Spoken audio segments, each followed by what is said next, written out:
नाज़रीन, एक सोचने वाली बात करना चाहता हूँ आपसे। अगर बात अच्छी लग जाए तो ज़रा सोचिएगा भी, वीडियो को लाइक भी कीजिएगा, शेयर भी कीजिएगा और चैनल को सब्सक्राइब भी कीजिएगा। क्या कभी आपने सोचा है, जो कबूतर पालता है वो अगर एक ताली बजा दे, सीटी लगा दे, तो कबूतर जितनी बुलंदी पर वो नीचे आहिस्ता आहिस्ता उतर आता है। जानवरों की खिदमत करने वाला जब उनके पास जाए तो वो उसको करीब क्यों आने देते, उसके हाथों पर अपनी जुबान क्यों फेरते हैं, उसके साथ क्यों लग जाते हैं।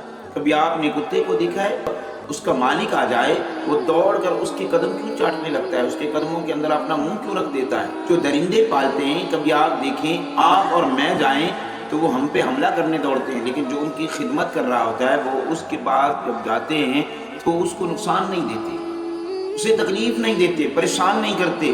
वजह क्या है?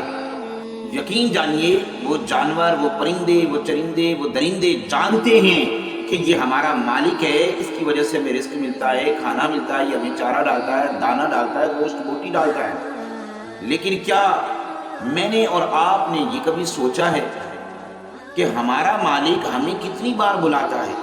वो मालिक जो सुबह से शाम तक हमें रिस्क खिलाता है, हर आफत और बला से महफूज रखता है, हर परेशानी से बचाता है, हर दुख तकलीफ बीमारियों को दूर करता है। इस ज़मीन पे जो हम खाते हैं, पीते हैं, पहनते हैं, सब उसकी अता करदा है।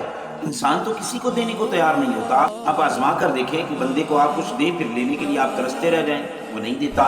लेकिन वो मालिक है जो इतनी नेमतें खिलाने के बाद भी सिर्फ इतना कहता है, जब मेरा बुलावा आ जाए तो मेरे पास आ जाए। हम उसके बुलावे पे नहीं आते, फिर हम कहते हैं परेशानियां हैं, दुख हैं, तकलीफ हैं, टेंशनें हैं। तो ये कब ख़त्म होगी? ये तब ख़त्म होगी जब उसकी बारगाह में आएंगे और उसका बुलावा हमें मस्जिद की स्पीकर से दिन में 5 मरतबा आता है। क्या कभी हम दौड़ के गए? हम तो तब जाते हैं जब हमारे सर में डंडा पड़ता है, हम तब पहुंचते हैं जब हमें तकलीफ पहुंचती है। तो याद रखिए, इससे पहले कि वो वक्त आए, पहले चले जाओ। तो वो याद रखिए, उस मालिक से शिकवे छोड़िए, उससे प्यार करना सीखिए, उससे मोहब्बत करना सीखिए, अपने आप को 5 वक्त उसकी बारगाह में झुकाना शुरू कर दीजिए, आपकी हर मुसीबत दूर हो जाएगी।